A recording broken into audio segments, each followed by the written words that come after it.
এটা হচ্ছে বর্ষিয়ান বট গাছ, খুলনার কবির বটতলায় অবস্থিত। অনেক বছর ধরে আছে।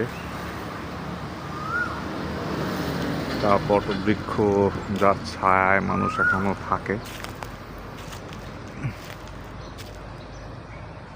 অনেক শাখা প্রশাখা, হয়তো এটা নিয়ে হয়তো অনেক পৌরাণিক কাহিনী থাকতে পারে। যেমন এর গায়ে বিভিন্ন বাধা আছে, হয়তো মানুষ অনেকে বিশ্বাস করে, যারা অনেক কিছু হয়তো মান্যত করে।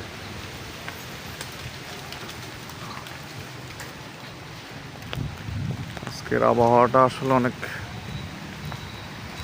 একটা বৃষ্টি হবে, ঝড় হবে, এরকম একটা আবহাওয়া।